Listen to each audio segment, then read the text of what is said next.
Megan Parker was just 6 weeks old when doctors found out that she had a badly twisted back. She's had 40 operations to correct her spine, but now, at last, after 14 years wearing a body shell, doctors say she can take it off. For Megan Parker, finally, it's what to wear, not what not to wear. Well, when I had the brace and plasters on, they had to be big, baggy and loose, and I normally stayed in like ponchos and jumpers, never wore any t-shirts, and now this is like what I can wear now.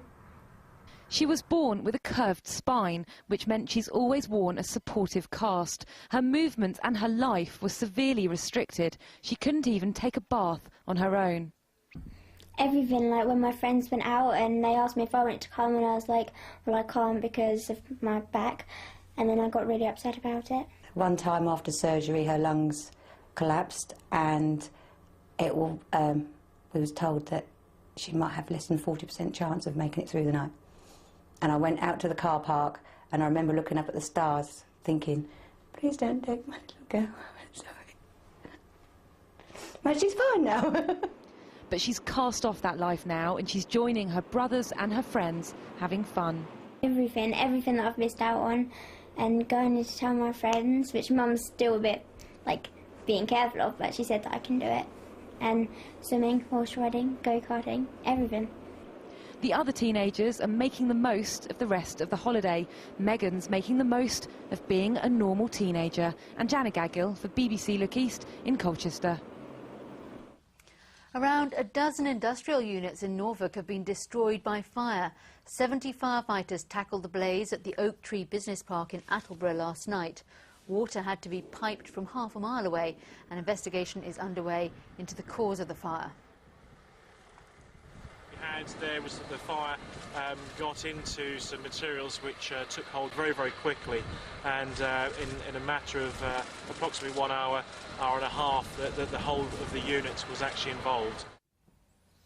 Two divers from Suffolk have discovered creatures thought to be extinct in the waters around our coast, and they have the pictures to prove it, pictures which show how marine life here is changing. Dawn Watson and Rob Spray are in their home in Suffolk now. Let's have a word with them. So why is it changing, Dawn, do you think? It's one theory is that it's global warming is causing the water to flow around the country in a different way to what it used to before. So the various animals are starting to move around generally. And we've got some pictures. We've got a tompot blenny. Tell me about that, Rob. Okay, the tompot is an interesting case for climate change, because it used to be thought that it would only live down on the south and southwest coasts. But a couple of years ago we found an example up on the North Norfolk coast, which rather changed people's ideas of what was around. If you look in the guidebooks, it'll tell you that it's just not there. And while we look at the snake pipefish, what happens when you find these things? Do you nudge each other under the water and say, just come and have a look at this? Very much so, because often these things are quite a surprise, and underwater you can't shout very well. I do try.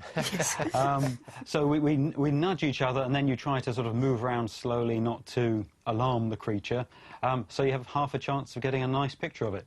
It's just staggering to me, Dawn, this stuff is there.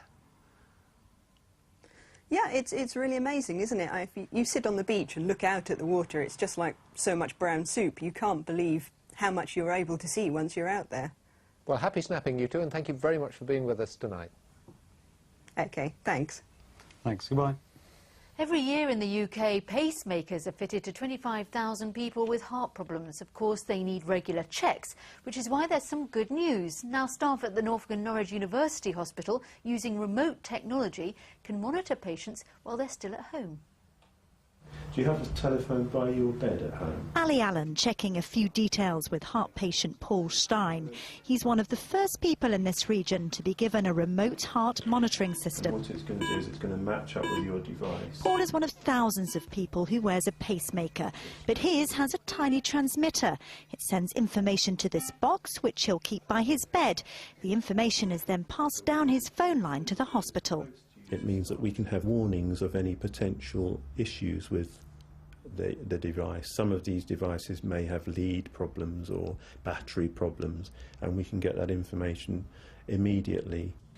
The new technology isn't just for pacemakers. Defibrillators can be monitored at a distance too. Amelia Reynolds, BBC Look East. The death of a 33-year-old man who was crushed in the mechanism of a cement mixer in Essex is to be re-investigated. Lee Balkwell died in 2002. Now the Independent Police Complaints Commission says another police force should be appointed to check if any evidence was missed. Mr. Balkwell's father believes he was murdered. It's thought 140,000 people attended the Clacton Air Show this year. That's 20,000 more than last year. During the 2 days, the crowd watched, among others, the Red Arrow. A bottle of wine once owned by the author Charles Dickens has fetched £1,250 at auction. The bottle of Madeira is at least 150 years old. It includes a handwritten label from Charles Dickens, but is half dried up.